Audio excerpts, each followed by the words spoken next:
Hey there, Trace. I'm here with HISD now. I'm here with our Deputy Superintendent Kristen Hole for HISD. She's here to talk today about some changes that are coming to our special education services and some updates. First off, thank you so much for joining us today. Thank you. I'm excited to be here. Yeah, so to start things off, let me ask you, so can you explain what these updates to special education services are and why the district is making these changes now? Yes.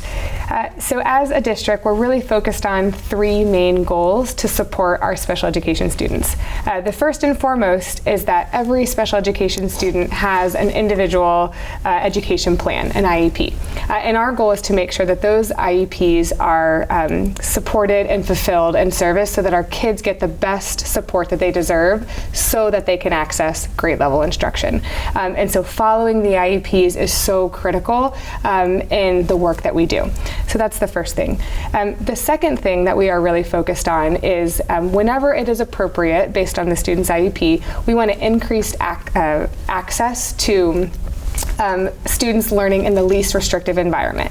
And what that means is help special education students interact with our general education students as much as possible.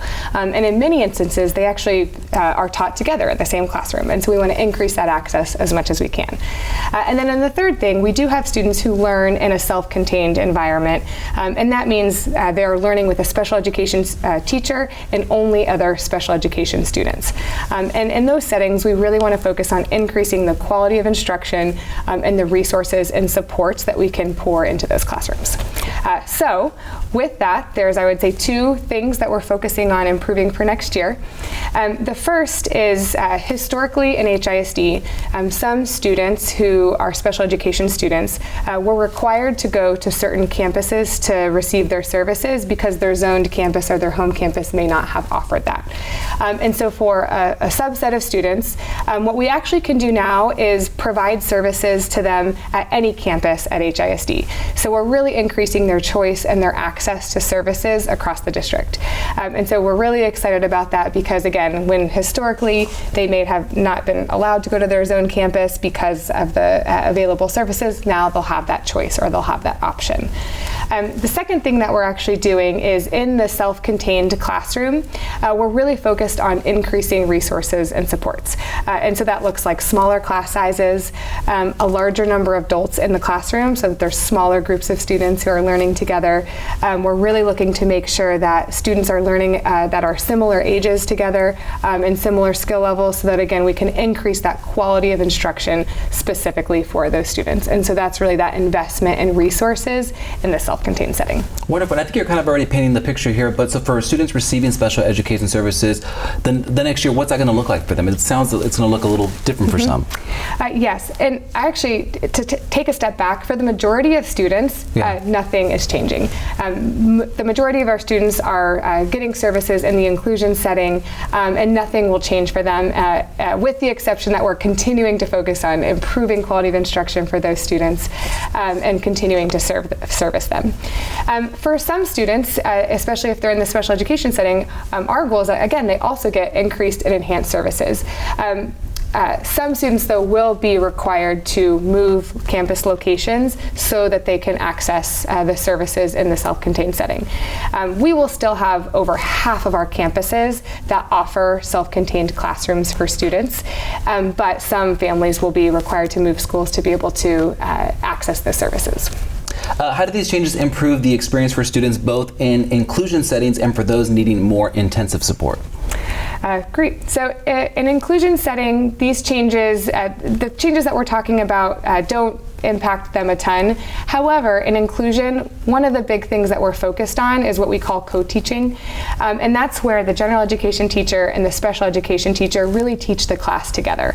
And it's really, really powerful and really magical, actually, when it's done really well.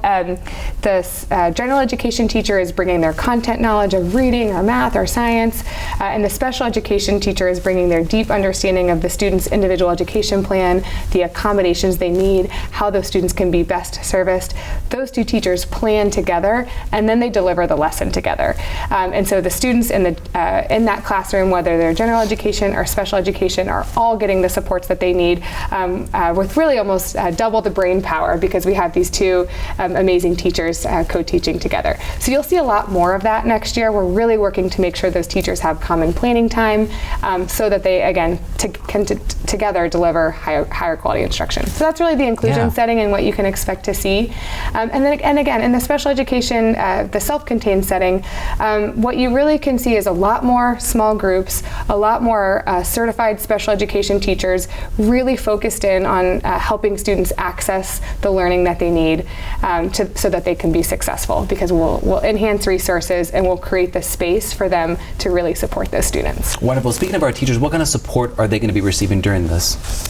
Yes, we are really working to make sure that every special education teacher gets specific training for the setting in which they serve. So inclusion teachers will get a lot of training on that co-teach model that I just talked about. They'll get a lot of training on high quality instruction in those settings. And then similarly, our self-contained students will also get specific programming and professional development on curriculum, on instruction, again with that focus of high quality instruction so that all of our students can access grade level learning. And when will families be notified about these changes and find out more information about this? We are starting to reach out to families this week. And so again, for most families, there's no changes happening. And even those families will get a note that says, hey, no changes are happening. And then for the small subset of families where changes are happening, HISD's goal is that every single family gets a personalized call from a special education team member to walk them through the changes, help ensure that their students' individual education plan will still be met and that the services will still be provided. But all parents will receive a phone call. Their students will bring home a letter in their backpacks so that we can just make sure we're really communicating with our families. Wonderful. I know we covered a lot today, but if you had maybe just one important message you want families to take away from this video, what would you want them to know?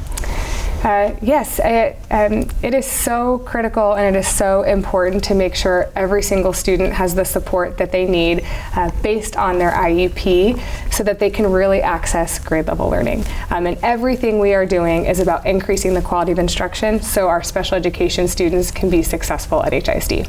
Wonderful. Our Deputy Superintendent, Kristen Hole, thank you so much for stopping by today, and we'll keep our families updated right here on HISD Now, but thank you again. Thank you. And thank you for watching HISD Now.